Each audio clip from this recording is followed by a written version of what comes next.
বাংলাদেশে যদি নামাজ কায়েম হয় 18 কোটি মানুষ নামাজ পড়বে, আপনি একটা ভোট দিয়ে 18 কোটি মানুষের নামাজের সওয়াব আল্লাহর কাছে। ওই শালার বুতেরা ধর, শালার বুতেরা, আরে বাড়াই দাও হয় না, কথা বলেন কেন? এই রকম বিচার আল্লাহ সহ্য করবে না। যার হয় তুমি ঠিক তো দাও কেন? হ্যালো বন্ধুরা, কেমন আছেন সবাই? আজকের এই ভিডিওতে রাজনৈতিক নেতাদের কিছু ভাইরাল ডায়লগের সম্পর্কে আপনাদেরকে শোনাবো। তো ভিডিওটি শুরু করার আগে সবার কাছে একটা অনুরোধ, ভিডিওটিতে একটা লাইক দিন, যারা চ্যানেল নতুন অবশ্যই সবাই চ্যানেলটি সাবস্ক্রাইব করে দিন। তো বেগুন দিয়ে বেগুনি না খেয়ে আরো যে সবজি সহজলভ্য আছে সেটা দিয়ে খেলেই হয়, আমরা তাই খাই। কি মানুষ রে বাবা! মিষ্টি কুমড়া দিয়েও খুব ভালো বেগুনি না বানায়, মিষ্টি কুমড়া দিয়েও বেগুনি বানানো যায়, সেভাবে আমরা করি, সেভাবে করা যায়। বাচ্চা থাকো চিরকাল চিরা খাও বেড়ার বাল। এইবারে এই ভাইরাল ডায়লগটি শুনে আপনারও গায়ের রক্ত শিউরে উঠবে।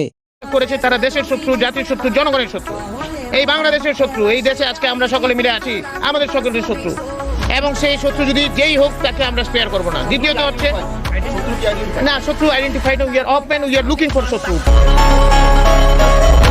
এইবারে দেখুন সবার প্রিয় বাংলাদেশের সেরা অলরাউন্ডার সাকিব আল হাসানের একটি ভাইরাল ডায়লগ। আমি আবারও আমাদের শ্রদ্ধেয় নেতা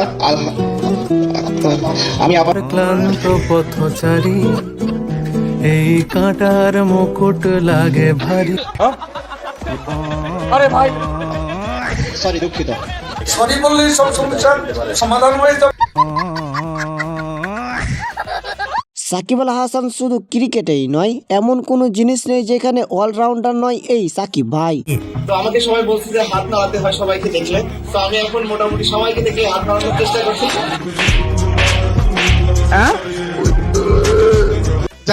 এইবারে দেখুন ছাত্রলীগের নেতা সাদ্দাম হোসেনের একটি হাস্যকর ডায়লগ। ছাত্রলীগের ইতিহাস তো জানা নেই, একটি ঘটনাও জবাব ছাড়া দেয়া হবে না।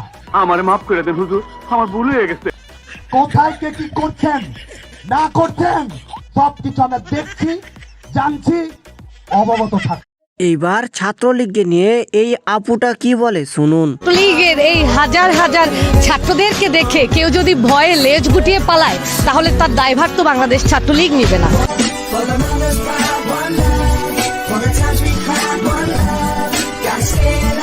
এইবারে দেখুন হাসিনা আপার সেই ডায়লগ, যে ডায়লগ দেওয়ার পর হাসিনা আপাকে দেশ ছাড়তে বাধ্য করা হয়েছে। তুমি কে আমি কে, রাজাকার রাজাকার, তোমার বাবা আমার বাবা রাজাকার রাজাকার, তার মানে তারা নিজেদেরকে রাজাকার হিসেবে পরিচয় দিল। আমি তো তাদের রাজাকার বলিনি, তারা নিজেরাই স্লোগান দিয়ে নিজেদেরকে রাজাকার হিসেবে পরিচিত করলো সকলের কাছে। এরপর দেশ ছেড়ে পালার পর হাসু আপা বাংলাদেশের জনগণকে যা বলছে আর কি। দেশবাসীর কাছে আমি বিচার চাই। আরে কি অপরাধটা কি করেছি? আরে মায়ের কোল খালি ওটা আমি চাই না, কারণ আমি তো বাবা মা সব হারিয়েছি, আমি তো জানি আমার বাবা ঠক